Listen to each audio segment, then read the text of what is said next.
ನೋಡಿ, ಸಾಕಷ್ಟು ಅನುದಾನ ನಿಗಮಗಳಲ್ಲಿ ಈಗಾಗಲೇ ಇದೆ. ಹಿಂದಿನ ಸರ್ಕಾರ ಏನಾಗಿತ್ತು ಅಂದರೆ ಟಾರ್ಗೆಟನ್ನು ಸರಿಯಾಗಿ ಕೊಟ್ಟಿರಲಿಲ್ಲ.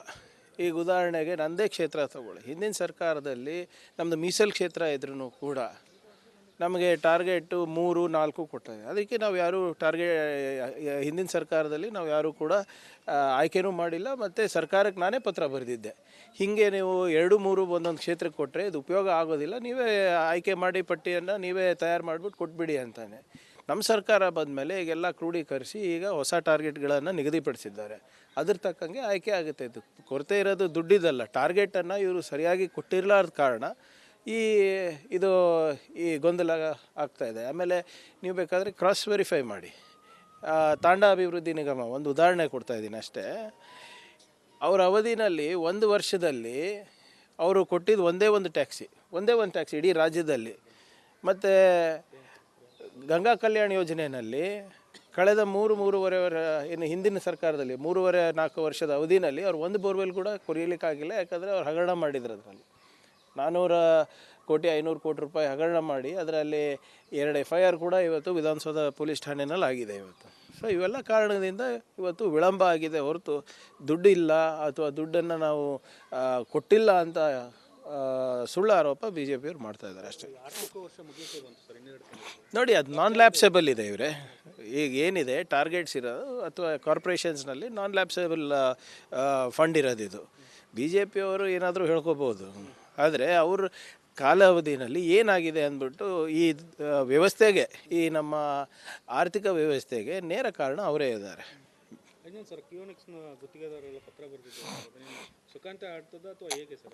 ನೋಡಿ, ಸುಖಾಂತಿ ಅಂದರೆ ಏನು, ಅದು ಅವ್ರ ಪ್ರಕಾರ ನ್ಯಾಯಯುತವಾಗಿ ಏನು ಮಾಡಬೇಕು ಅದು ಮಾಡಬೇಕಲ್ಲ. ನಾನು ಇದ್ರ ಬಗ್ಗೆ ಸವಿಸ್ತಾರವಾಗಿ ನಾನು ಆಗಲೇ ಪತ್ರಿಕೆ ಹೇಳಿಕೆನ ಕೊಟ್ಟಿದ್ದೀನಿ. ಮತ್ತು ಎಲ್ಲ ಏನು ಅಕೌಂಟೆಂಟ್ ಜನರಲ್ಲಿನ ಆಡಿಟ್ ರಿಪೋರ್ಟ್ ಏನಿದೆ ಅದನ್ನು ಕೂಡ ತಮ್ಮ ಕೈನಲ್ಲಿದೆ.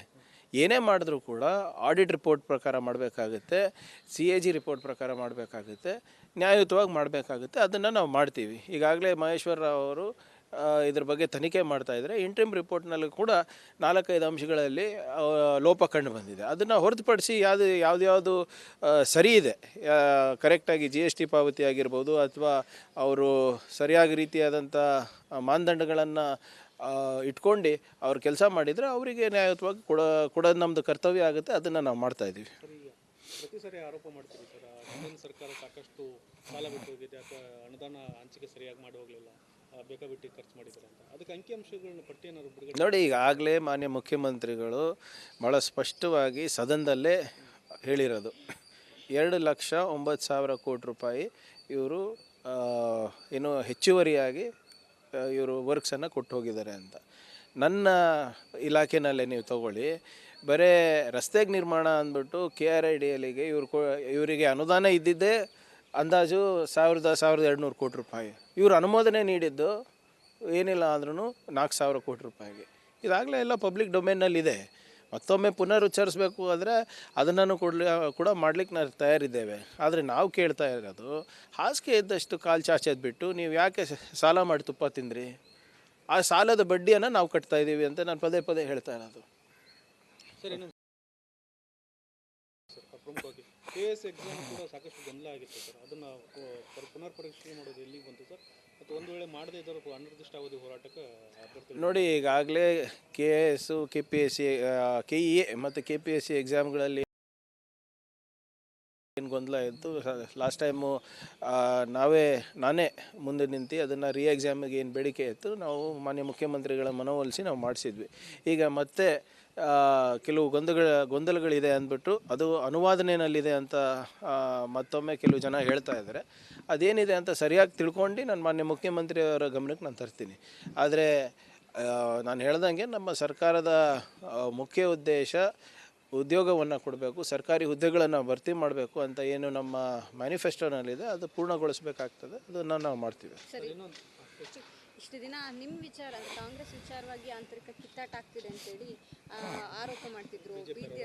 ಈಗ ಅವ್ರದ್ದೇ ಪಕ್ಷದ ಶುರುವಾಗಿದೆ. ನೋಡಿ, ಮೊದಲನೇದಾಗಿ ನಮ್ಮಲ್ಲಿ ಕಿತ್ತಾಟ ಇಲ್ಲ. ಕೆಲವು ಹೇಳಿಕೆಗಳಿರ್ಬೋದು. ಆಂತರಿಕ ಪ್ರಜಾಪ್ರಭುತ್ವ ನಮ್ಮಲ್ಲಿದೆ, ಅಭಿವೃದ್ಧಿಯಾಗಿದೆ, ಅದ್ರ ಬಗ್ಗೆ ನೀವು ಚಿಂತನೆ ಮಾಡಿ. ಮಿಕ್ಕಿದೇನೇ ಬದಲಾವಣೆಗಳಿರ್ಬೋದು, ಅದೇ ಏನೇ ನಿರ್ಧಾರಗಳಿರ್ಬೋದು, ಅದು ನಾವು ನಮ್ಮ ಹಂತದಲ್ಲಿ ತಗೋತೀವಿ. ಅದ್ರ ಬಗ್ಗೆ ಯಾರು ತಲೆ ಕೆಡಿಸ್ಕೋಬೇಡಿ ಅಂತಲೇ ಹೇಳಿರೋದು. There is nothing wrong with that. ಆದರೆ ಬಿ ಜೆ ಪಿನಲ್ಲಿ ನಡೀತಾ ಇರೋದೇನಿದೆ, ಭಾಳ ಗಂಭೀರವಾದಂಥ ಆರೋಪಗಳು ಬರ್ತಾ ಇದೆ ನೋಡಿ. ಇದು ಸುಮ್ಮನೆ ಆಂತರಿಕ ಬಿ ಜೆ ಪಿ ಕಚ್ಚಾಟ ಇದ್ದಿದ್ರೆ ನಾವು ಕಮೆಂಟ್ ಮಾಡೋಕ್ಕೆ ಹೋಗ್ತಾ ಇರಲಿಲ್ಲ. ಆದರೆ ನಿನ್ನೆ ಮೊನ್ನೆ ಬಂದಂಥ ಆರೋಪಗಳನ್ನು ತಾವು ಗಮನಿಸಿದ್ರೆ it is criminal in nature. ಒಬ್ಬ ಹಿರಿಯ ಶಾಸಕರು, ಒಬ್ಬ ಬಿ ಜೆ ಪಿ ಅಧ್ಯಕ್ಷರು, ಅವರು ಕೂಡ ಶಾಸಕರೇ, ಅವ್ರ ಮೇಲೆ ಆರೋಪ ಏನು ಮಾಡ್ತಾ ಇದ್ದಾರೆ, ನೀವು ಫೋರ್ಜರಿ ಮಾಡಿದ್ದೀರಾ, ಮಾಜಿ ಮುಖ್ಯಮಂತ್ರಿಗಳ ಸಿಗ್ನೇಚರನ್ನು ತಾವು ಡೂಪ್ಲಿಕೇಟ್ ಮಾಡಿ ಎಷ್ಟು ಕಾಮಗಾರಿಗಳು ಸ್ಯಾಂಕ್ಷನ್ ಮಾಡಿದ್ದೀರಾ ಅಂತ ಅವ್ರು ಕೇಳ್ತಾರೆ. ಮತ್ತು ಭಾಳ ಗಂಭೀರವಾದದ್ದಲ್ವ, ಒಬ್ಬ ಮುಖ್ಯಮಂತ್ರಿಯ ಸಿಗ್ನೇಚರು ಡೂಪ್ಲಿಕೇಟ್ ಮಾಡ್ತಾರೆ ಯಾರೋ ಒಬ್ಬ ವ್ಯಕ್ತಿ ಅಂದರೆ ಅದು ಅವ್ರ ಮಗನೇ ಇರ್ಬೋದು, ಯಾರೇ ಇರ್ಬೋದು, ಅದು ನಾವು ಗಂಭೀರವಾಗಿ ತೊಗೋಬೇಕಾ ಇಲ್ಲ? ಫೋರ್ಜರಿ ಅಂತ ಹೇಳ್ತಾರೆ. ಮತ್ತು ಒಬ್ಬ ಶಾಸಕರಾಗಿ ಇನ್ನೊಬ್ಬ ಶಾಸಕರ ಮೇಲೆ ನೀನು ಕಲೆಕ್ಷನ್ ಮಾಸ್ಟರ್ ಅಂತ ಹೇಳ್ತಾರೆ, ಅಂದರೆ ಎಕ್ಸ್ಟಾರ್ಷನ್ನು. ಗಂಭೀರ ಆರೋಪ ಅಲ್ವಾ ಇದು? ಮತ್ತು ಭ್ರಷ್ಟಾಚಾರದ ಆರೋಪ ಮಾಡ್ತಾರೆ ಅವರು. ನಿಮ್ಮ ಅವಧಿನಲ್ಲಿ ನಿನ್ನಿಂದ ನಿಮ್ಮ ತಂದೆಯವರಿಗೆ ಜೇಲಾಯಿತು ಅಂತ ಹೇಳ್ತಾರೆ. ಅಂದರೆ ಇದ್ರ ನಿಗೂಢ ಏನು? ಎಕ್ಸ್ಟಾರ್ಷನ್ನೂ ಆಗಿದೆ, ಡೂಪ್ಲಿಕೇಟ್ ಸಿಗ್ನೇಚರೂ ಮಾಡಿದ್ದಾರೆ. ಒಬ್ಬ ಸ್ಟೇಟ್ ಹೆಡ್ದು, ಮುಖ್ಯಮಂತ್ರಿ ಅಂದರೆ ಯಾರು? Is head of the state ಹೆಡ್ದು ಸಿಗ್ನೇಚರ್ ಫೋರ್ಜರಿ ಮಾಡಿಬಿಟ್ಟು, ಎಕ್ಸ್ಟಾರ್ಷನ್ ಮಾಡಿಬಿಟ್ಟು, ಭ್ರಷ್ಟಾಚಾರ ಮಾಡಿಬಿಟ್ಟು ಆ ಸಿ ಎಮ್ ಅವರು ಜೈಲಿಗೆ ಹೋಗಿ ಬಂದಿದ್ದಾರೆ ಅಂದರೆ ಇದು ಗಂಭೀರ ಅಲ್ವಾ? ಇಲ್ಲಿ ನೋಡೋಣ, ಅದು ನನಗೆ ಗೊತ್ತಿಲ್ಲ, ಇವ್ರು ಹೇಳಬೇಕಲ್ಲ, ವಿಜೇಂದ್ರ ಅವರು ಅದಕ್ಕೆ ಉತ್ತರ ಕೊಡಬೇಕು. ಕಾಂಗ್ರೆಸ್ ಯಾಕ್ರಿ ಉತ್ತರ ಕೊಡಬೇಕು ಇದಕ್ಕೆ? ಬಿ ಜೆ ಪಿ ನೋಡಿ, ಸರ್ಕಾರ ನಮ್ಮದಿದೆ. I am shocked at the nature of allegation. ಒಂದು senior former central minister and MLA ನೇರವಾಗಿ ಹೇಳ್ತಾರೆ, ನೀವು ಅಧಿಕಾರವನ್ನು ದುರುಪಯೋಗ ಮಾಡ್ಕೊಂಡು ಒಬ್ಬ ಮುಖ್ಯಮಂತ್ರಿಯ ಸಿಗ್ನೇಚರನ್ನು ಸೈನ್ ಮಾಡಿ ನೀನು ಭ್ರಷ್ಟಾಚಾರಕ್ಕೆ ಉಪಯೋಗ ಮಾಡಿದೆ, ಎಕ್ಸ್ಟಾರ್ಷನಿಗೆ ಉಪಯೋಗ ಮಾಡಿದ್ದಾರೆ ಅಂದರೆ ಇನ್ನೂ ಕೂಡ ಅವ್ರ ಪಕ್ಷದಲ್ಲಿ ಉಚ್ಚಾಟನೆ ಮಾಡಿ ಉಚ್ಚಾಟನೆ ಬಿಡ್ರಿ, ನೋಟಿಸು ಕೊಡ್ತಾ ಇಲ್ಲ ಅಂದರೆ ಯಾವ ಹಂತಕ್ಕೆ ಬಂದಿದೆ ನೋಡಿ. ಅವ್ರು ಏನಾದರೂ ಕಿತ್ತಾಡ್ಕೊಳ್ಳಿ, ಬಟ್ ಅಂದರೆ ಜನರಿಗೆ ಮೋಸ ಮಾಡಿದಾರಂತೂ ಕ್ಲಿಯರ್ ಆಯಿತು. ಇದು ಕಾಂಗ್ರೆಸ್ನವ್ರದ್ದು ಆರೋಪ ಅಲ್ಲ, ಬಿ ಜೆ ಪಿಯವರ ಆರೋಪ. They are telling, B J ಪಿಯವರೇ ಹೇಳ್ತಾ ಇರೋದು that their B J P president is corrupt, is into forgery and is into extortion. ನಾವೆಲ್ಲ ಹೇಳ್ತಾ ಇರೋದು.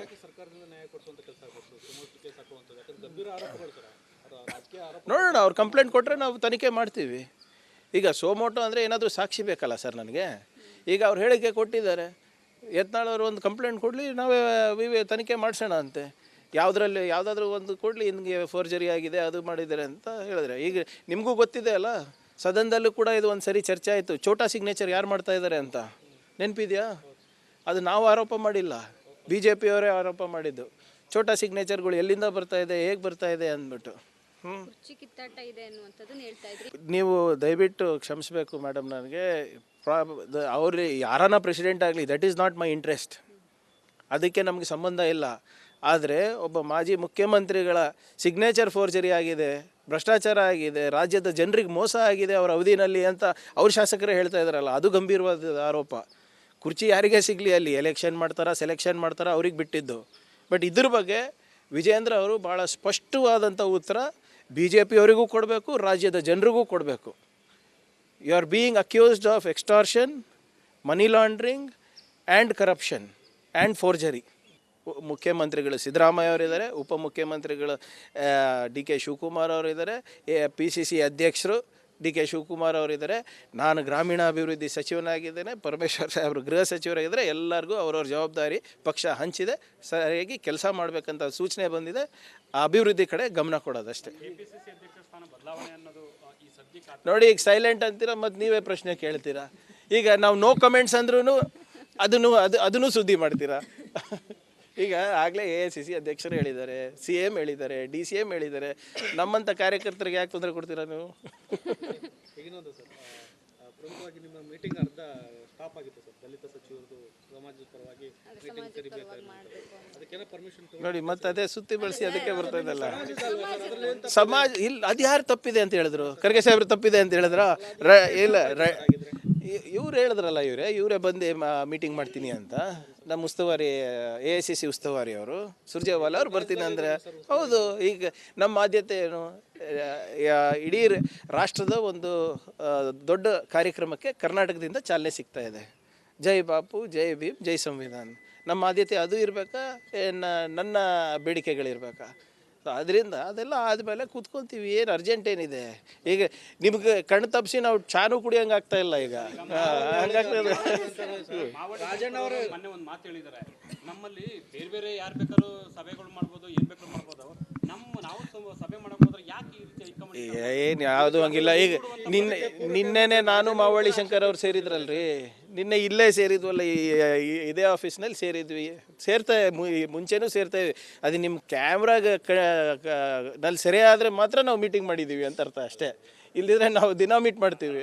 ಓಕೆ ಸರ್, ನೀವು ಅಧಿಕೃತ ಆಹ್ವಾನ ಕೊಟ್ಟು ಸಭೆ ಇದೆ ಅಂತ ಹೇಳಿದ್ಮೇಲೆ ಅದು ಸ್ಟಾಪ್ ಮಾಡಿ ಅದು ಅಧಿಕೃತವಾಗಿ ಮುಂದೂಡಿದೆ ಅಂತಲೂ ಹೇಳಿದ್ದೀವಲ್ಲ.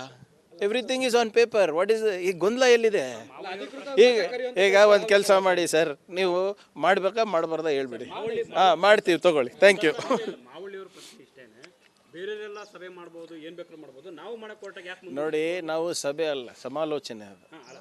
ಸಮಾಲೋಚನೆ ಮಾಡಬೇಕಾದ್ರೆ 4-5 ಜನ ಎಲ್ಲರೂ ಇರ್ಬೇಕು. ನಾವು ಹೇಳಿದ್ದೀವಲ್ಲ, ಚಿತ್ರದುರ್ಗ ಘೋಷಣೆ ಡಿಕ್ಲರೇಷನ್ನು, ನಿಮ್ಮ ಈ ಎಂಪಿರಿಕಲ್ ಡೇಟಾ ಬಗ್ಗೆ ಡಿಸ್ಕಷನ್ನು ಎಲ್ಲನೂ ಮಾಡಬೇಕಾಗ್ತದೆ. ಎಲ್ಲರೂ ಮಾಡ್ತಾಯಿದ್ದಾರೆ. ಈಗ ಎಲ್ಲ ಸಮಾಜದವರು ಅವ್ರವ್ರ ಹಿತಾಸಕ್ತಿಯನ್ನು ಕಾಪಾಡಲಿಕ್ಕೆ ಮಾಡ್ತಾರೆ. ಅದು ಆಮೇಲೆ ಸರ್ಕಾರ ನಮ್ಮದಿರೋದ್ರಿಂದ ನಿರೀಕ್ಷೆನೂ ಹೆಚ್ಚು ಎಲ್ಲ ಸಮುದಾಯಗಳಿಗೆ. ಬರೇ ಇಲ್ಲ ಅಂತಿದ್ದಾರೆ. AICC ಅಧ್ಯಕ್ಷರೇ ಇದ್ದಾಗ ಏನು ಗಟ್ಟಿ ಧ್ವನಿ ಬೇಕಿದೆ? AICC ಅಧ್ಯಕ್ಷರು ನಮ್ಮ ಪರವಾಗಿದ್ದಾರೆ, PCC ಅಧ್ಯಕ್ಷರು ನಮ್ಮ ಪರವಾಗಿದ್ದಾರೆ, CM ಅವರು ಅಹಿಂದ ವರ್ಗದ ಪರವಾಗಿದ್ದಾರೆ, ಸಂವಿಧಾನ ಎಲ್ಲರ ಪರವಾಗೂ ಇದೆ. Don't worry. ನಾನು ಮತ್ತೊಮ್ಮೆ ಹೇಳ್ತಾ ಇದ್ದೀನಿ, ಅದು ಜಾತಿ ಗಣತಿ ಅಲ್ಲ. ಇಟ್ ಈಸ್ ಸಾಮಾಜಿಕ ಹಾಗೂ ಆರ್ಥಿಕ ಏನೋ ಶೈಕ್ಷಣಿಕ ಸಮೀಕ್ಷೆ. ಅದು ಸಮೀಕ್ಷೆ ಹೇಗೆ ಮಾಡಿದ್ದಾರೆ, ಆ ವರದಿನಲ್ಲಿ ಏನಿದೆ ಗೊತ್ತಿಲ್ಲ. ಆ ವರದಿ ವೈಜ್ಞಾನಿಕವಾಗಿ ಆಗಿದೆಯಾ ಆಗಿಲ್ವಾ ಗೊತ್ತಿಲ್ಲ. ಕೆಲವು ಸಮುದಾಯಗಳು ಅವ್ರದ್ದಾದಂಥ ಏನು ವಿಶ್ಲೇಷಣೆಗಳು ಮಾಡ್ತಾ ಇದ್ದಾರೆ. ಯಾರೂ ಕೂಡ ಆತಂಕ ಪಡೋ ಅಗತ್ಯ ಇಲ್ಲ. ಅದೇನಿದೆ ಫಸ್ಟ್ ಸಬ್ಮಿಟ್ ಆಗಲಿ, ಅದಾದಮೇಲೆ ಅದನ್ನು ಪರಿಶೀಲನೆ ಮಾಡಿಬಿಟ್ಟು ಪಬ್ಲಿಕ್ ಮುಂದೆ ಇಡಲೇಬೇಕಲ್ಲ, ಎಲ್ಲೋಗುತ್ತೆ. ಗಂಭೀರ ಆರೋಪ ಬರ್ತಾ ಇದೆ, CM ಅದನ್ನ ರಾಜಕೀಯ ಟೂಲ್ ಆಗಿ ಉಪಯೋಗಿಸ್ಕೊಳ್ತಾ ಇದ್ದಾರೆ. ಹೇಗೆ ಉಪಯೋಗ ಮಾಡಬೇಕಾದ್ರೆ ಅವಾಗೇ ಮಾಡ್ಬೋದಾಗಿತ್ತಲ್ಲ ಸರ್? ಇಷ್ಟು ವರ್ಷ ಯಾಕೆ ಕಾಯಬೇಕಾಗಿತ್ತು?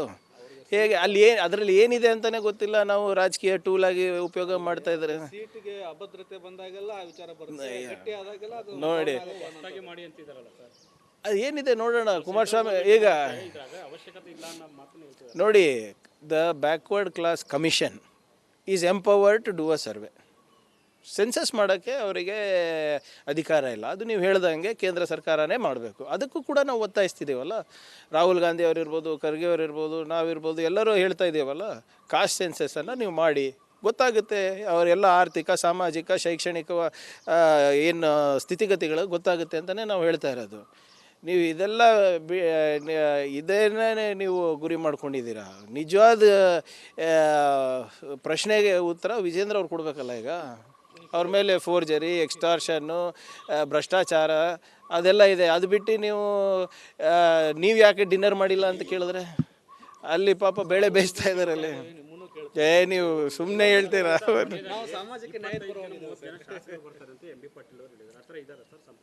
BJP ಜಾಸ್ತಿ ಇದ್ದಾರೆ. ಸೂಕ್ತ ಸಂದರ್ಭ ಅಂದ್ರೆ ಯಾವಾಗ ಬರುತ್ತೆ ಅಂತ ಸರ್? ನೋಡೋಣ. ಎಲ್ಲದಕ್ಕೂ ಈಗ ನೋಡಿ, ನಮಗೆ ರಾಹು ಕಾಲ ಅದ್ರ ಮೇಲೆಲ್ಲ ಜಾಸ್ತಿ ವಿಶ್ವಾಸ ಇಲ್ಲ. ಅವ್ರು ಬರೋ ಸಂದರ್ಭದಲ್ಲಿ ಬರಲಿ. ನಾನು ಹೇಳ್ತಾ ಇದ್ದೀವಲ್ಲ, ಅದೇ ನನಗಿಲ್ಲ ಅಂತ ಹೇಳಿದ್ರೆ ಅಲ್ಟಿಮೇಟ್ಲಿ ನಾವೆಲ್ಲ ಹೈಕಮಾಂಡ್ ಮೇಲೆ ಅಲ್ಲ.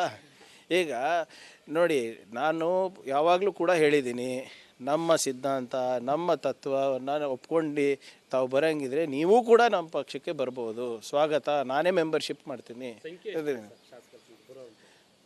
MB ಪಾಟೀಲ್ ಸಾಹೇಬ್ರು ಹೇಳಿದಾರಲ್ಲ, ಅದಕ್ಕಿಂತ ಸ್ವಲ್ಪ ಜಾಸ್ತಿನೇ ಇದೆ. ನಂಬರ್ ನೀವು ಮಾಡ್ಕೊಳ್ಳಿ. ಈಗ ನನ್ನ ಪ್ರಕಾರ ಆಲ್ಮೋಸ್ಟ್ ಡಬಲ್ ಇದೆ.